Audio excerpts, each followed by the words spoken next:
नमस्कार, जय हिंद साथियों। स्वागत है आप सभी का आपके अपने YouTube चैनल लक्ष्य एजुकेशन पोर्टल में। तो कैसे हैं आप सभी? आशा और उम्मीद करता हूं आप सब ठीक होंगे और अपने अपने अध्ययन में व्यस्त होंगे। तो साथियों, आज की वीडियो के अंदर हम बात करने वाले हैं कक्षा 12 राजनीति विज्ञान के पेपर की। और आप सभी साथियों को पता होगा कि कल आपका पेपर होने वाला है, यानी कि 28 मार्च को आपका राजनीति विज्ञान का पेपर होगा। तो साथियों, इस वीडियो को आपको कंप्लीट है वो देख के जाना है। एग्जाम में 100% गारंटी होने वाली है साथियों। इसमें से भी आपको बहुत सारे क्वेश्चन है वो देखने को मिल जाएंगे। तो चलिए साथियों, स्टार्ट करते हैं। आप सभी को पता होगा कि पेपर आपको 80 नंबर का देखने को मिलेगा। परीक्षा के अंदर पेपर हल करने के लिए 3 घंटे 15 मिनट का आपको समय दिया जाएगा। यहाँ पर लिखा हुआ है साथियों, परीक्षार्थी के लिए सामान्य निर्देश, इन सभी को आपको पढ़ लेना है और प्रश्न साथियों सभी करके आना, आप सभी को छोड़ना कोई भी नहीं है। चलिए साथियों, स्टार्ट करते हैं। सबसे पहले आपको पेपर के अंदर देखने को मिलेगा खंड ए। ठीक है, तो जब भी आप अपनी कॉपी के अंदर लिखना स्टार्ट करो तो सबसे पहले अपना सेक्शन या खंड है वो जरूर लिखना, ताकि आपकी कॉपी है वो सुंदर दिखे। और खंड ए के अंदर साथियों आपको देखने को मिलते हैं एमसीक्यूज के क्वेश्चन। तो यहाँ पर देखो, पहला क्वेश्चन क्या पूछा है और साथ में आपको जवाब देते हुए भी चलना है, ताकि आपकी तैयारी है वो और भी अच्छी हो जाए। तो पहला क्वेश्चन है साथियों की, सोवियत राजनीतिक प्रणाली की धुरी कौन सी पार्टी थी? तो बिल्कुल एग्जाम के लिए इंपॉर्टेंट है, तो वो हो जाएगा साथियों communist party. Option number A यहाँ पर राइट जवाब आपको करना होगा। अगले क्वेश्चन की बात करते हैं। देखो, दूसरा क्वेश्चन क्या कहता है कि आसियान के झंडे का वर्त है वो किसका प्रतीक है? ठीक है, तो वर्त हो जाएगा साथियों एकता का प्रतीक है। ऑप्शन नंबर सी यहाँ पर राइट जवाब आपको बताना होगा। बात करें साथियों आसियान से संबंधित और भी क्वेश्चन देखने को मिलते हैं कि आसियान की स्थापना कब होती है? तो स्थापना होती है साथियों 8 अगस्त 1967 के अंदर। कब होती है? 8 अगस्त 1967 के अंदर इसकी स्थापना होती है। बात करें साथियों संस्थापक देश कितने आसियान के? तो वो हो जाएगा साथियों 5 देश है। कौन कौन से साथियों, इसकी नाम रखने की ट्रिक भी बताता हूं इनके याद रखने की। MSTIFIX, ये नाम आप सभी याद रखेंगे। क्या नाम है इसका? मस्तिफिक्स। क्या नाम है साथियों? मस्तिफिक्स। एम से हो जाएगा साथियों मलेशिया, एस से हो जाएगा सिंगापुर, टी से हो जाएगा साथियों थाईलैंड, आई से हो जाएगा साथियों इंडोनेशिया सॉरी, एफ से हो जाएगा फिलीपींस। ये आप सभी याद रखेंगे ताकि आपको कोई भी समस्या न हो और पांचों के पांचों देश आपके याद हैं वो हो जाएंगे साथियों, कभी नहीं भूलोगे। दूसरी बात करें साथियों, वर्तमान के अंदर इसके सदस्य देश हैं साथियों कितने? 10 देश हैं। ये आप सभी याद रखना, एग्जाम के लिए इंपॉर्टेंट है। अगले क्वेश्चन की बात करें साथियों, तीसरा क्वेश्चन क्या कहता है कि 1998 में पाकिस्तान ने कहां पर परमाणु परीक्षण किया था? तो पाकिस्तान की बात हो रही है साथियों, तो वो हो जाएगा चगाई पहाड़ी के ऊपर। ऑप्शन नंबर सी यहाँ पर राइट जवाब आपको बताना होगा। बात करें साथियों 1998 के अंदर भारत ने भी किया था, तो वो कहां पर किया था? आप सभी को पता होगा, राजस्थान के जैसलमेर जिले के अंदर, जैसलमेर के पोखरण गांव के अंदर। ठीक है, पोखरण के अंदर किया था। ये भी आप सभी याद रखना। कब किया था? 1998 के अंदर। बात करें साथियों 13 ये किया था साथियों 12-13 मई में किया था 1998 के अंदर। ठीक है, और पहला परमाणु परीक्षण भारत ने कब किया था? ये भी एग्जाम के अंदर बहुत बार आता है। तो पहला किया था साथियों 1974 के अंदर। ठीक है, कब किया था? 18 मई के अंदर। दोनों बार साथियों मई के अंदर ही किया गया था, ये भी याद रखेंगे। और कहां पर किया गया था पहला परमाणु परीक्षण? ये भी राजस्थान के जैसलमेर के पोखरण के अंदर किया गया था। बहुत बार फिलिंग द बैलेंस के अंदर भी ये क्वेश्चन आया हुआ है, अच्छे प्रकार से तैयार कर लीजिए। अगला चौथा क्वेश्चन देखिए, अंतर्राष्ट्रीय न्यायालय का मुख्यालय कहाँ पर है? तो वो हो जाएगा साथियों हेग में। ठीक है, हेग कहाँ पर है साथियों? तो वो हो जाएगा नीदरलैंड के अंदर। कहाँ पर है? नीदरलैंड के अंदर हेग है साथियों। ये भी आप सभी याद रखेंगे। ठीक है, अगले की बात करें, देखो इससे संबंधित क्या देखने को मिलेगा कि यूएनओ से संबंधित है। तो यूएनओ की स्थापना कब हुई थी? तो आप सभी को पता होगा कि 24 अक्टूबर 1945 को यूएनओ की स्थापना होती है। यूएनओ में भारत कब शामिल होता है? भारत शामिल होता है साथियों 30 अक्टूबर को। ठीक है, ये भी याद रखेंगे। 6 दिन के बाद भारत इसके अंदर शामिल हो जाता है। इसके 6 अंग हैं साथियों, ये भी आप सभी याद रखना। बात करें यूएनओ का मुख्यालय कहाँ पर है? तो वो जगह साथियों न्यूयॉर्क के अंदर। ठीक है, तब आपको ऑप्शन नंबर बी बताना होगा। एग्जाम के लिए वेरी वेरी इंपॉर्टेंट क्वेश्चन होने वाला है। अगला पांचवा क्वेश्चन क्या कहता है कि मानवाधिकार को कितनी कोटियों में रखा गया है? तो वो जगह साथियों 3 कोटियों के अंदर रखा गया है। ऑप्शन नंबर सी यहाँ पर राइट जवाब आपको बताना होगा। अगले क्वेश्चन की बात करें, छठा क्वेश्चन की रियो डी जेनेरियो निम्न में से किस देश का एक शहर है? तो वो जगह साथियों ब्राजील का। अब देखो रियो डी जेनेरियो के अंदर क्या हुआ था साथियों, ये भी आप सभी को पता होना चाहिए। तो वो आप सभी को पता है पृथ्वी सम्मेलन, जिसे और क्या बोलते हैं साथियों? रियो सम्मेलन के नाम से भी जाना जाता है। ये याद रखेंगे। दूसरी बात करें साथियों, कब हुआ था पृथ्वी सम्मेलन और रियो सम्मेलन, तो आप सभी को पता है 1992 के अंदर हुआ था। कब हुआ था? 1992 के अंदर हुआ था साथियों, रियो डी जेनेरियो के अंदर रियो सम्मेलन या पृथ्वी सम्मेलन, याद रखना साथियों। इसके अंदर कितने देशों ने भाग लिया था? तो वो लिया था साथियों 170 प्लस देशों ने भाग लिया था। 1000 प्लस स्वयं सेवी संगठनों ने इसके अंदर भाग लिया था। ये भी आप सभी याद रखेंगे। जापान के अंदर क्या हुआ था साथियों? जापान के अंदर साथियों हुआ था क्योटो प्रोटोकॉल। ये भी याद रखेंगे। कब हुआ था साथियों? 1997 के अंदर हुआ था। ठीक है, ग्रीन हाउस गैसों के उत्सर्जन को कम करने के लिए। ठीक है, आशा करता हूँ आप सभी को अच्छे प्रकार से समझ में आ रहा होगा। क्वेश्चन छपेंगे साथियों यहाँ से सीधे के सीधे। अगला 7वां क्वेश्चन क्या कहता है कि आर्थिक वैश्वीकरण का दुष्परिणाम है, तो क्या हो जाएगा यहाँ पर? ऑप्शन नंबर सी, यानी कि जनमत के विभाजन में वृद्धि आपको बताना होगा। अगले क्वेश्चन की बात करते हैं। 8वां क्वेश्चन देखो क्या कहता है कि भारतीय विदेश नीति की प्रमुख विशेषताएं हैं, तो कौन सी विशेषता हो जाएगी साथियों? पंचशील करना होगा। ऑप्शन नंबर ए यहाँ पर राइट जवाब आपको बताना होगा। अगले क्वेश्चन की बात करते हैं। 9वां क्वेश्चन देखो क्या कहता है कि स्वतंत्र भारत के प्रथम शिक्षा मंत्री थे, तो कौन हो जाएगा साथियों? Maulana Abul Kalam Azad. Option number C यहाँ पर राइट जवाब आपको बताना होगा। स्वतंत्र भारत के प्रथम प्रधानमंत्री, तो वो हो जाएगा साथियों पंडित जवाहरलाल नेहरू। बात करें साथियों स्वतंत्र भारत के प्रथम गृह मंत्री या उप प्रधानमंत्री, तो वो भी हो जाएगा साथियों सरदार वल्लभ भाई पटेल। ठीक है, ये आप सभी याद रखेंगे।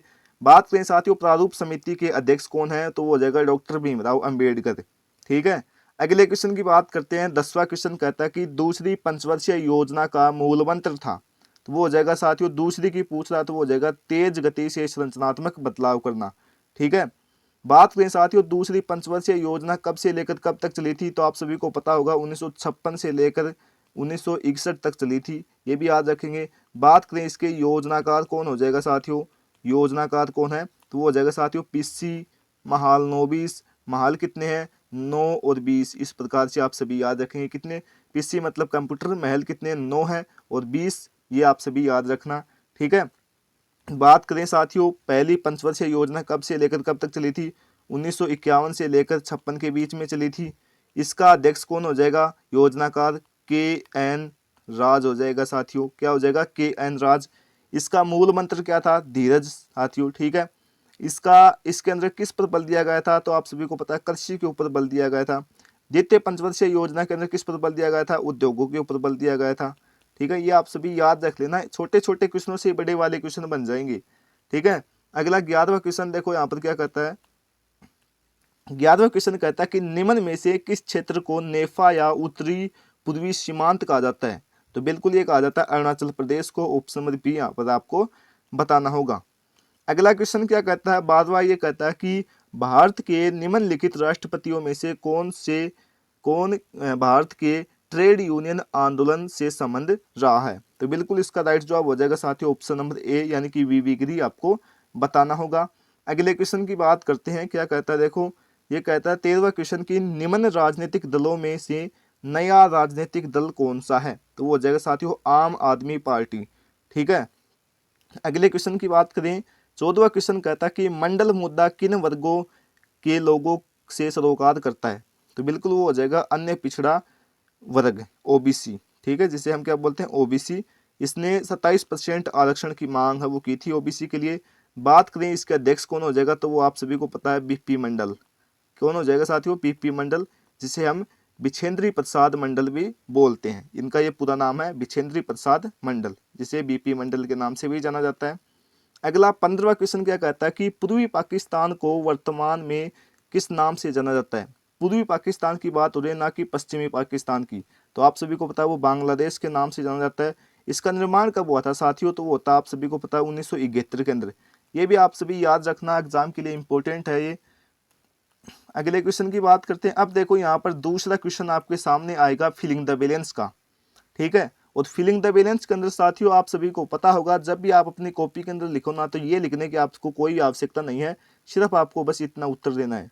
ठीक है, अगर आपको डाउट लगता है तो मैंने टॉपर की कॉपी भी डाल रखी है, 80 में से 80 नंबर उनको मिले हैं साथियों। उन्होंने भी इसी प्रकार से किया है, और यह आप उनकी कॉपी भी जाकर देख सकते हैं। ठीक है, तो बात करते हैं पहले क्वेश्चन की, और ये क्वेश्चन आपको देखने को मिलेंगे। खालिस्तान की राजनीतिक में सिंहली समुदाय का प्रभाव रहा है, तो किसके अंदर रहा है, तो आप सभी को पता है श्रीलंका के अंदर हुआ था। ये आप सभी याद रखेंगे। दूसरा क्वेश्चन, सुरक्षा नीति का संबंध युद्ध की आशंका को रोकने में होता है जिसे खालिस्तान कहा जाता है, तो क्या कहा जाता है, अपरोध कहा जाता है। एग्जाम के लिए वेरी वेरी इंपॉर्टेंट क्वेश्चन होने वाला है, बहुत बार खालिस्तान के अंदर या एमसीक्यू के अंदर देखने को ये क्वेश्चन मिला है। अगला क्वेश्चन तीसरा क्या कहता है कि भारत ने पृथ्वी सम्मेलन के समझौते के क्रियान्वयन का एक पुनरावलोकन खालिस्तान में किया, तो कब किया, 1997 के अंदर। अगले क्वेश्चन की बात करते हैं, खालिस्तान के ज़्यादातर भंडार उड़ीसा के सर्वाधिक अविकसित इलाकों में हैं, तो वो हो जाएगा साथियों लौह अयस्क के भंडार। ठीक है, ये खालिस्तान के अंदर भी आ सकता है, याद रखना। अगला क्वेश्चन पांचवा क्या कहता है कि द्रविड़ मुनेत्र कशगम, जिसको क्या बोलते हैं हम, डीएमके भी बोलते हैं, खालिस्तान आंदोलन का नेतृत्व करके सत्ता में आई, तो हिंदी भाषा का विरोध किया था साथियों डीएमके के अंदर। वन लाइनर के अंदर भी देखने को मिल सकता है। अगला छठा क्वेश्चन देखो क्या कहता है कि जम्मू और कश्मीर तीन सामाजिक और राजनीतिक क्षेत्रों जम्मू कश्मीर और खालिस्तान से बना हुआ है, तो वो हो जाएगा साथियों लद्दाख करना होगा। ठीक है, अगला क्वेश्चन सातवां क्वेश्चन क्या कहता है कि 2008 में खालिस्तान राजतंत्र को खत्म करने के बाद लोकतांत्रिक गणराज्य बन गया, तो कौन बन गया साथियों, नेपाल बन गया। ठीक है, अगला देखो साथियों, अब अपने जो फिलिंग द ब्लैंक्स के क्वेश्चन है वो समाप्त होते हैं यहाँ पर। अब आपको देखने को मिलेंगे अति लघु उत्तरात्मक क्वेश्चन, जिनका उत्तर साथियों आपको एक पंक्ति के अंदर या तो एक पंक्ति या आपको एक शब्द के अंदर देने होते हैं। तो पहला क्वेश्चन देखो यहाँ पर क्या पूछा कि किन देशों को दूसरी दुनिया कहा जाता है।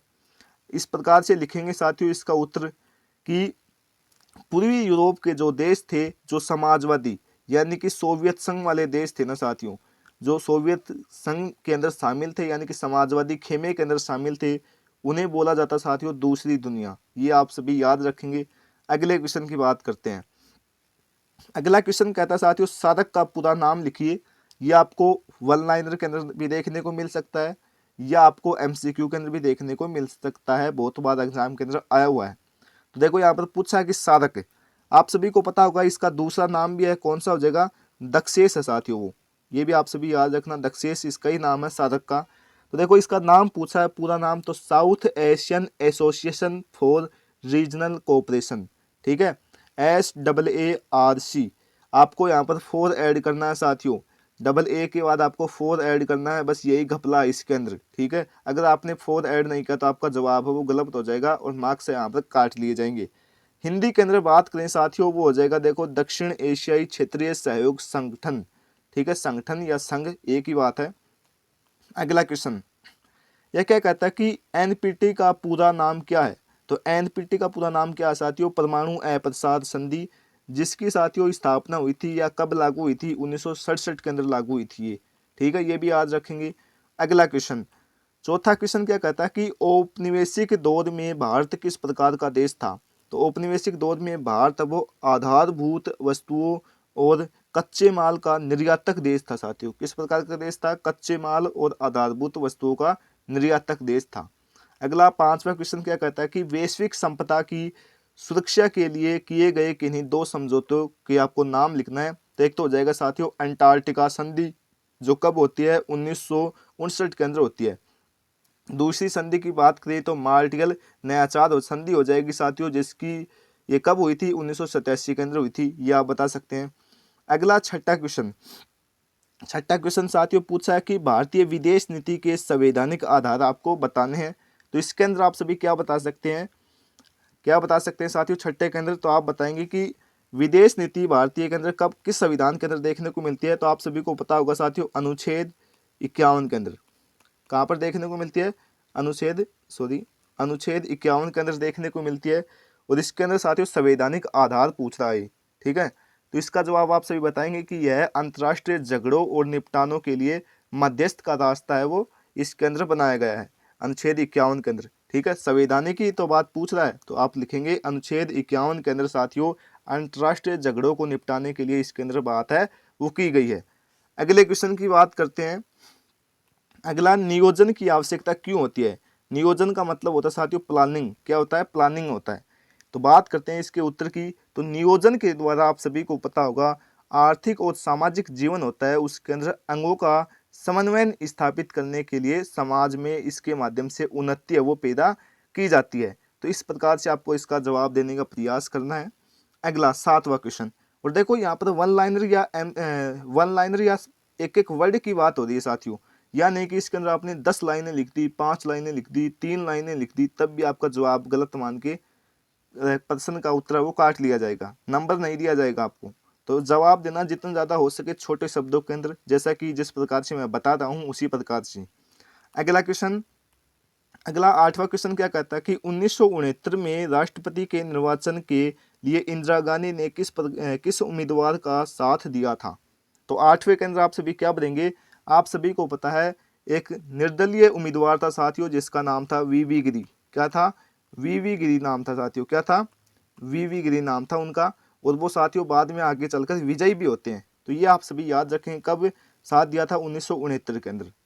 अगला क्वेश्चन देखो क्या कहता है, 9वां क्वेश्चन कहता है कि लालडेंगा किस दल के नेता थे या किस पार्टी के नेता थे। तो इसके अंदर आप सभी क्या बताएंगे, मिजो नेशनल फ्रंट।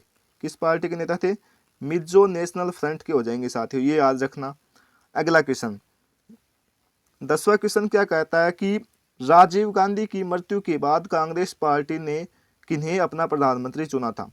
आप सभी को पता है राजीव गांधी की मृत्यु कब हुई थी?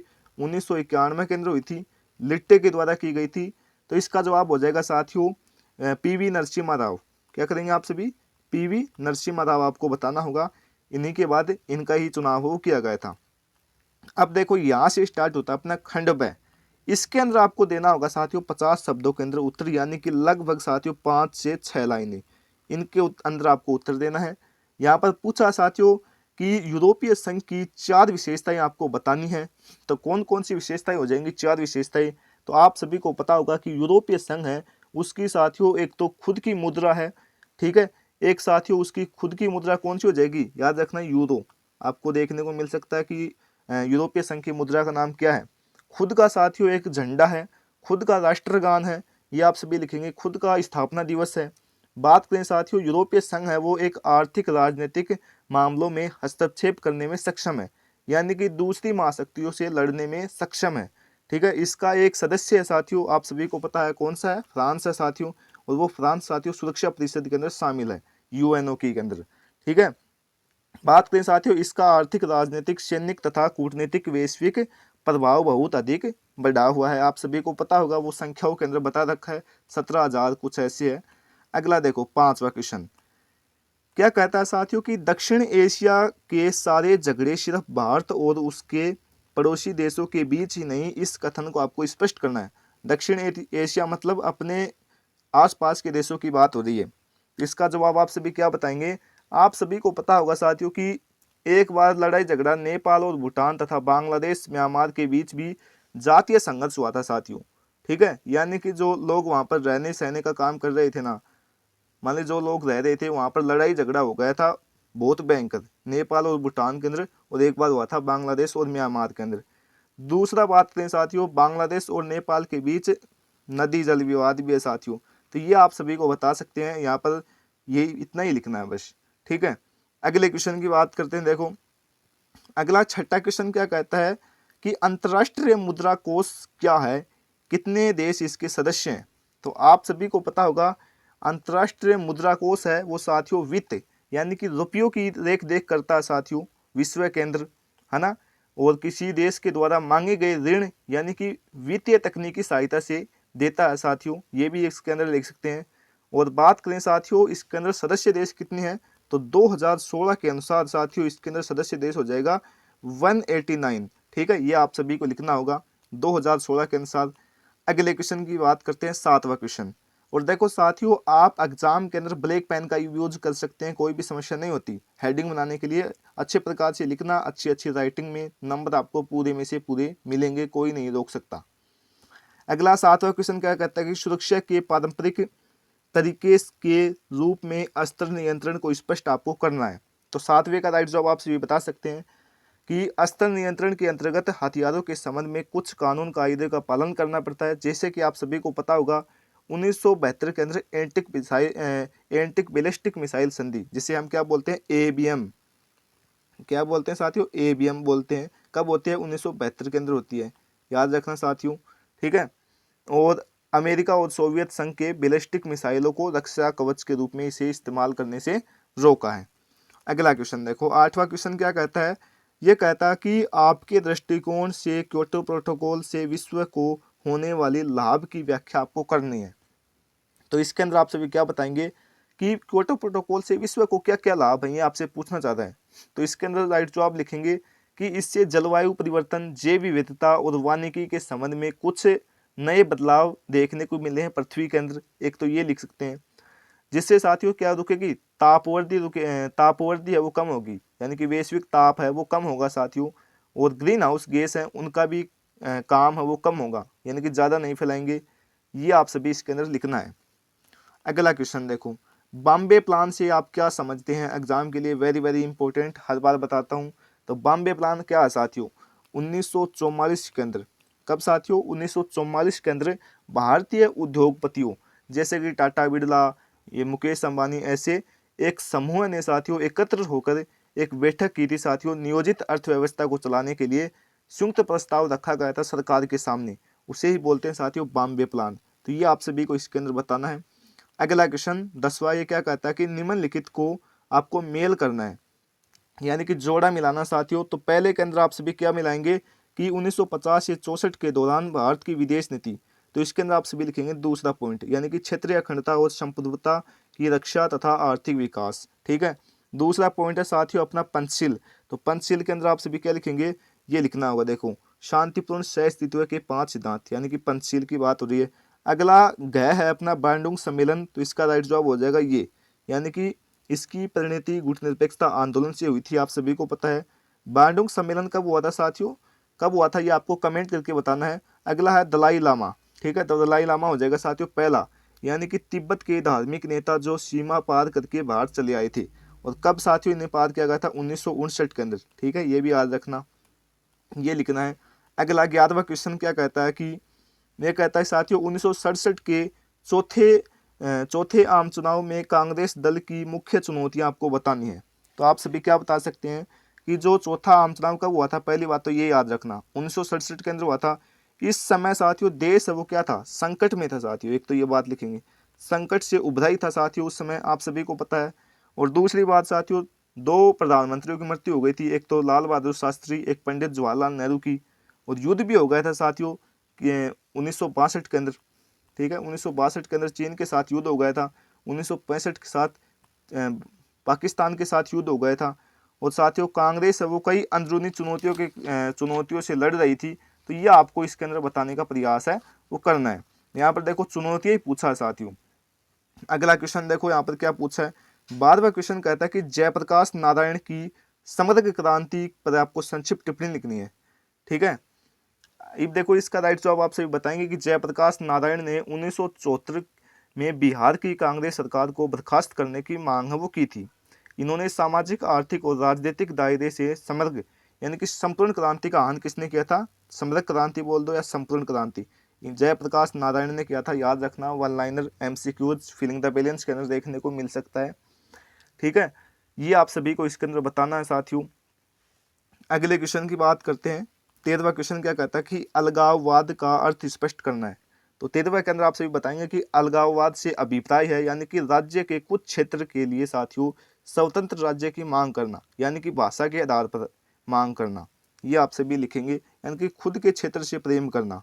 ठीक है, उसके लिए नई नई तकनीकी सुविधाएं प्राप्त करने की सोचना, वही होता है साथियों अलगाववाद, यानी कि अपने से लगाव। ठीक है, अलगाववाद यानी कि अपने से लगाव, ये आप सभी को लिखना है।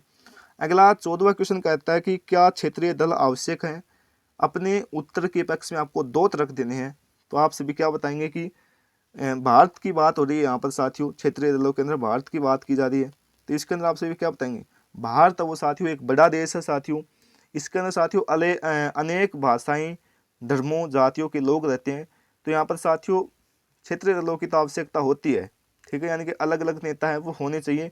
और साथियों आप सभी को पता होगा कि विभिन्न क्षेत्रों में अनेक समस्याएं हैं वो होती हैं, तो अनेक साथियों दलों की आवश्यकता भी होती है, खुद के ही नेता खुद ही सलटे। ठीक है, तो ये आप सभी को इसके अंदर बढ़ना होगा। अगले क्वेश्चन की बात करते हैं। देखो 15वां क्वेश्चन क्या कहता है कि निर्दलीय उम्मीदवार की वर्तमान समय में बढ़ती संख्या एक चुनौती है, आपको स्पष्ट करना है। तो 15वें के अंदर आप सभी क्या बताएंगे कि चुनाव में किसी एक दल को स्पष्ट बहुमत नहीं मिलने के कारण निर्दलीय उम्मीदवारों की संख्या वो वृद्धि हो रही है साथियों, यानी कि बढ़ रही है। ठीक है, इसके अंदर आगे क्या लिखेंगे कि यह निर्दलीय उम्मीदवार भ्रष्टाचार की प्रवृत्ति को बढ़ावा देते हैं साथियों, और यह भारतीय दलीय व्यवस्था के हित में नहीं है। ये आप सभी को बताना होगा। अगला देखो खंड 6 और खंड 6 के अंदर आपको एक तो अथवा के अंदर क्वेश्चन देखने को मिलेगा, और इनका उत्तर आपको 100 शब्दों के अंदर, यानी कि बात करें साथियों 10 से 15 लाइनों के अंदर उत्तर देने का प्रयास करना आप सभी को, यानी कि अपनी बुक का 1 पेज के समथिंग, 1 या पौनी 1 पेज के समथिंग। ठीक है, तो ये आप सभी को बताना है। 3 नंबर का देखने को मिलेगा। तो 16 क्वेश्चन है कि वर्तमान समय की चीनी अर्थव्यवस्था नियंत्रित अर्थव्यवस्था से किस प्रकार अलग है। कोई 2 अंतर आपको बताने हैं, या आपको ये भी कर सकते हैं कि यूरोपीय देशों ने युद्ध के पश्चात अपनी उभरी हुई समस्याओं का निवारण है वो किस प्रकार से किया है। तो ये आप सभी को कर लेना साथियों, बड़े वाले क्वेश्चन है ये थोड़ी हैं। आगे देखो बात करते हैं अगला क्वेश्चन क्या कहता है कि एक ध्रुव विश्व में संयुक्त राष्ट्र संघ की क्या भूमिका, व्याख्या कीजिए। यह पूछा कि संयुक्त राष्ट्र संघ के उद्देश्यों का आपको वर्णन करना है। तो 17 के अंदर आप सभी क्या बता सकते हैं। आप सभी को पता है साथियों कि संयुक्त राष्ट्र संघ अमेरिका और विश्व के कुछ और देशों के साथ मुद्दों के बीच में कायम नहीं रखता है बात, यानी कि कई देशों के बीच यानी कि शामिल ही नहीं होता है कई के अंदर। तो ठीक है, और झगड़ों और सामाजिक आर्थिक विकास के मुद्दे पर संयुक्त राष्ट्र संघ के जरिए 193 देशों को शामिल किया गया है। वर्तमान समय के अंदर धरती के ऊपर कितने देश हैं साथियों, 206 देश हैं। ठीक है, शेष विश्व संयुक्त राष्ट्र संघ के मंच के माध्यम से अमेरिकी रवैये और नीतियों पर कुछ न कुछ गहरा अंकुश लगा देता है, क्योंकि आप सभी को पता होगा कि जो संयुक्त राष्ट्र संघ का मुख्यालय वो कहाँ पर है, न्यूयॉर्क के अंदर है। ठीक है, न्यूयॉर्क के अंदर है, यह भी आप सभी याद रखेंगे। तो संयुक्त राष्ट्र संघ की ज़्यादा चलेगी, यानी कि अपना तो अपना ही होता है साथियों, आप सभी को पता ही है, ये आप सभी को लिखना होगा साथियों। आगे बात करते हैं, देखो 18वां क्वेश्चन क्या पूछा है कि देखो 18वां क्वेश्चन कह रहा है साथियों कि 1952 के पहले आम चुनाव से लेकर 2004 के आम चुनाव तक मतदान के क्या क्या तरीके हैं वो उनमें बदलाव आया है। ठीक है, या आपको ये देखने को मिल सकता है कि जनमत की कमजोरी के कारण भारत में एक पार्टी प्रभुत्व कायम है, इस कथन की आपको पुष्टि करनी है। तो आपको बताना कि 1952 से लेकर 2004 के बीच में मतदान के तरीकों में कौन कौन से बदलाव आए हैं। 2023 की पेपर के अंदर ये क्वेश्चन आया हुआ है 3 नंबर के अंदर। कितने नंबर के अंदर, 3 नंबर के अंदर देखने को मिला था। वहां पर पूछा था साथियों 2 तरीके पूछा था। ठीक है, और तरीके कितने साथियों, 3 हैं। तो आप सभी को पता होगा, पहला तो साथियों की पहले क्या होता था कि प्रत्येक उम्मीदवार का नाम और उसकी चुनाव चिन्ह के लिए क्या रखा जाता था, मत पेटी। ठीक है, यानी कि एक पेटी रखी जाती थी, उसके ऊपर लोग वो वोट डालते थे, यानी कि पर्ची के माध्यम से। दूसरा हो जाएगा साथियों, यानी कि एक मतपत्र होता था साथियों, यानी कि क्या बोलते हैं, मान लो एक मतपत्र चुनाव चिन्ह अंकित क्या होता है, और उसके अंदर जाकर साथियों एक मुहर लगानी होती है, और उसके अंदर जाकर आदमी को वोट है वो गिरना होता है। और तीसरा पॉइंट हो जाएगा साथियों अपना, आप सभी को पता है ईवीएम वाला। और ईवीएम साथियों संपूर्ण देश में 1990 के अंदर आई थी। ठीक है, कब आई थी, 1990 के अंदर, और संपूर्ण देश के अंदर ये साथियों लागू हुई थी 2004 के अंदर। ठीक है, ये भी आप सभी याद रखेंगे। ठीक है, तीसरा पॉइंट हो जाएगा साथियों ईवीएम, और ईवीएम की फुल फॉर्म हो जाएगी इलेक्ट्रॉनिक वोटिंग मशीन से प्रयोग है वो किया गया था, यानी कि वोट है वो गिराने शुरू कर दिए थी, और वर्तमान के समय के अंदर ईवीएम से ही वोट है वो गिराए जाते हैं। 19वां क्वेश्चन ये क्या कहता है कि भारत के एक जिम्मेदार नागरिक के रूप में आप आपातकाल की आलोचना किस आधार पर करेंगे। आपातकाल के सबक आपको लिखने हैं साथियों, ये थोड़े बड़े वाले क्वेश्चन है। ठीक है, आगे बात करते हैं खंड द। ये क्या कहता है 250 शब्दों के अंदर, यानी कि 2 से 2.5 पेजों के अंदर आपको उत्तर देने का, हाइएस्ट 2 ही पेज। ठीक है, सोवियत संघ के विघटन के कारणों व परिणामों का आपको वर्णन करना है। ठीक है, और आगे बात करते हैं मिखाइल गोर्बाचेव द्वारा किए गए सुधारों व सोवियत संघ के विघटन किस प्रकार हुआ, ये आपको समझाना है साथियों। आगे बात करते हैं वैश्वीकरण की व्याख्या करते हुए इसके सकारात्मक व नकारात्मक आर्थिक प्रभावों का आपको वर्णन करना है। या आप ये भी कर सकते हैं नीचे वाला कि वैश्वीकरण के सांस्कृतिक प्रभावों का मूल्यांकन कीजिए, वैश्वीकरण को बढ़ावा देने में प्रौद्योगिकी का क्या योगदान रहा है। आगे बात करते हैं, देखो अगला आप सभी को पता है साथियों मैप का क्वेश्चन भी देखने को मिलेगा। तो मैप के अंदर पूछा है साथियों, एक तो भारत के राजनीतिक मानचित्रों में आपको निम्न स्थानों को अंकित करना है, एक तो हो जाएगा साथियों, देखो रुको एक सेकंड, गोवा, पांडिचेरी, मध्य प्रदेश, मेघालय, हरियाणा, छत्तीसगढ़, गुजरात, उत्तर प्रदेश। चाहो तो आप ये कर सकते हैं, चाहो तो आप ये कर सकते हैं। तो बात करते हैं इसके सीधे उत्तर की। ये देखो मैंने कुछ भर रखे हैं, ये देखो। तो आप सभी को पता है हरियाणा कहाँ पर है, ये रहा हरियाणा। ठीक है, आप इसे लिखेंगे कैसे, वहाँ पर साथियों इसी प्रकार का मैप, या तो आप इस प्रकार से अंकित कर सकते हैं, या आप साथियों ऐसे पॉइंट लगाकर इस प्रकार से कर सकते हैं, या आप इसको 1 नंबर दे सकते हैं। 1 नंबर पर हरियाणा, 2 नंबर पर उत्तर प्रदेश, इस प्रकार से।